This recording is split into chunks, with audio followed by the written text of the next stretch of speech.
சாய் பக்தர்களுக்கு என் அன்பு வணக்கங்கள். ஓம் சாய்ராம். என் அன்பு குழந்தையே, இன்று நீ கண்ணீர் விடும் கண்ணீருக்கு காரணமானவர்கள் உன் துணையும் உன் துணையின் இல்லத்தில் இருப்பவர்களுமே காரணம். அவர்கள் இன்று வரை நன்றாக சிரித்து கொண்டு தான் இருக்கிறார்கள். ஆனால் என் நிலைமைதான் இப்படி மோசமாகிக் கொண்டே போகிறது. என்னை ஏன் என்று கேட்கக்கூட ஆள் இல்லாமல் நான் தவித்துக் கொண்டிருக்கின்றேன். இப்படித்தானே நீ புலம்பிக் கொண்டிருக்கின்றாய்? அவரவர் செய்யும் பாவத்திற்கு கட்டாயம் அவரவர் தண்டனையை அனுபவித்துக் கொண்டுதான் ஆக வேண்டும். என்று வேணால் நீ சிரிக்கலாம், நீ அழுகலாம்.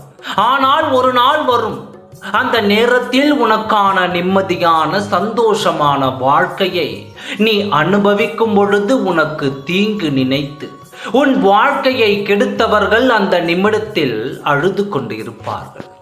அப்பாவின் வாக்கு பொய்யாகாது. உன் எதிர்காலத்தை நான் அறிவேன் என்று உனக்கு புரியும் அல்லவா? இந்த வார்த்தையை நீ கேட்டுக்கொள், உன் மனதினுள் பதிய வைத்துக்கொள். உன் சாயப்பா சொல்லும் இந்த தேதியில் உன் துணைக்கும் உன் துணையின் இல்லத்திற்கும் ஒரு மிகப்பெரிய ஆபத்து ஒருவரால் வரப்போகிறது. அவரின் பாவத்தின் கணக்கு அவர்களுக்கு பின் தொடரப்போகிறது. யார் ஒருவரின் குடும்பத்தை பிரித்து அவர்களின் பாவத்தை தலையில் வாங்கி போட்டு கொண்டிருக்கின்றார்களோ அவர்களை எக்காரணத்தை கொண்டும் யாராலும் காப்பாற்ற இயலாது. ஒருவர் வாழ்க்கையை கெடுப்பது ஒரு கொலை பாவத்திற்கு சமமாகும்.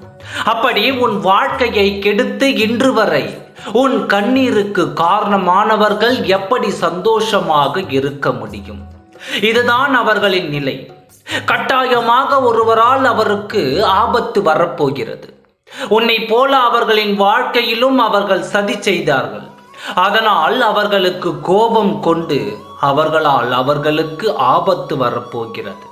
கட்டாயம் பாவத்தின் சம்பளம் அனுபவித்துத்தான் ஆக வேண்டும். உப்பை தின்றவன் தண்ணீரை குடித்துதான் ஆக வேண்டும். இந்த தேதியை நீ குறித்து வைத்துக்கொள். இதில் ஒரு மட்டத்தை மட்டும் நான் கொடுக்க போகிறேன். அது என்ன என்று தானே நீ கேட்கின்றாய்?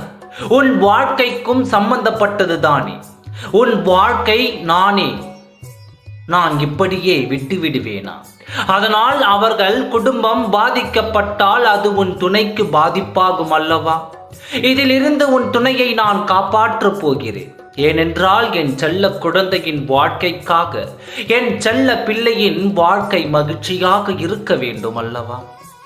அந்த ஆபத்தில் இருந்து உன் துணையை நான் மீட்டெடுத்து உன் கரங்களில் ஒப்படைக்க நான் முடிவு செய்து விட்டேன். இதை நினைத்து நீ வேதனைப்படாதே. இதிலும் நல்லதாக ஒரு முடிவை நான் எடுத்து விட்டேன்.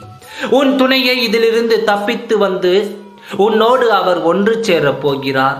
நீ கவலைப்படாமல் தைரியமாக மன நிம்மதியோடு இரு. உன் சாயப்பா நான் இருக்கின்றேன். உன் வாழ்க்கையை நான் என்றும் வீணடிக்க மாட்டேன். ஓம் சாய்ராம். நன்றி, வணக்கம்.